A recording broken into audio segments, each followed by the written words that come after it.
To the memories of Nyanje, Nyakeke, Nyandengesia, and Kenya, your spirits and presence within me give me the strength to carry on.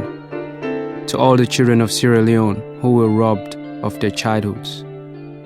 And to the memory of Walter Wale Shoyer for his generous and compassionate heart and for teaching me the etiquette of being a gentleman. New York City, 1998. My high school friends have begun to suspect I haven't told them the full story of my life. Why did you leave Sierra Leone? Because there's a war. Did you witness some of the fighting? Everyone in the country did. You mean you saw people running around with guns and shooting each other?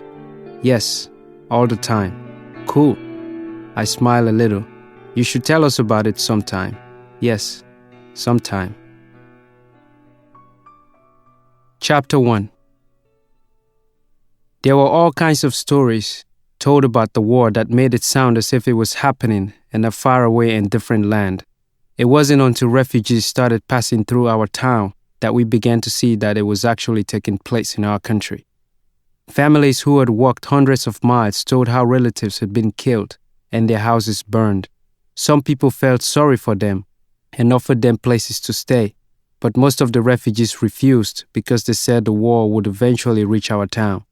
The children of these families wouldn't look at us, and they jumped at the sound of chopping wood or as stones landed on the tin roofs flung by children hunting birds with slingshots.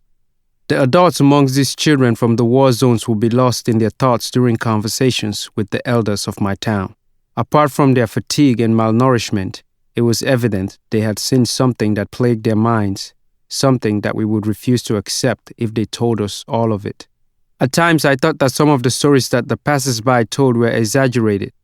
The only wars I knew of were those that I had read about in books or seen in movies such as Rambo, First Blood, and the one in neighboring Liberia that I had heard about on the BBC News. My imagination at 10 years old didn't have the capacity to grasp what had taken away the happiness of the refugees. The first time that I was touched by war, I was 12. It was in January of 1993. I left home with Junior, my older brother, and our friend Taloi, both a year older than I, to go to the town of Matrujong to participate in our friend's talent show.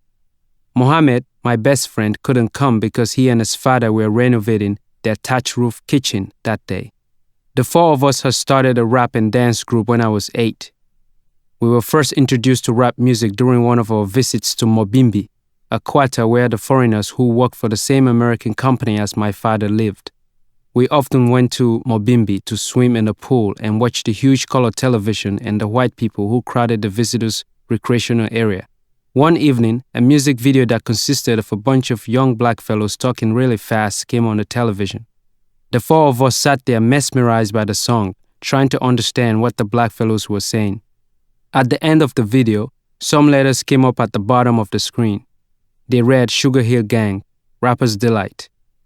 Junior quickly wrote it down on a piece of paper.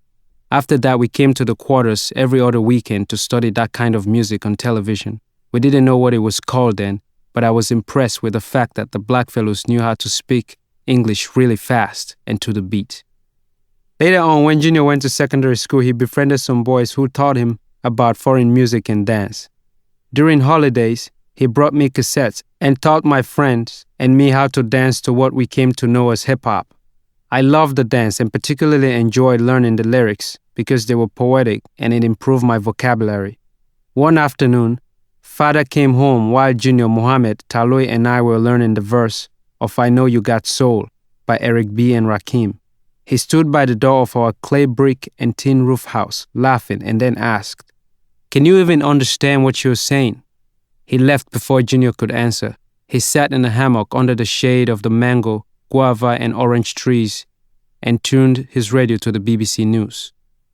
"Now this is good English, the kind that you should be listening to," he shouted from the yard. While Father listened to the news, Junior taught us how to move our feet to the beat. We alternately moved our right and then our left feet to the front and back, and simultaneously did the same with our arms, shaking our upper bodies and heads. "This move is called the running man," Junior said. Afterward, we would practice miming the rap songs we had memorized.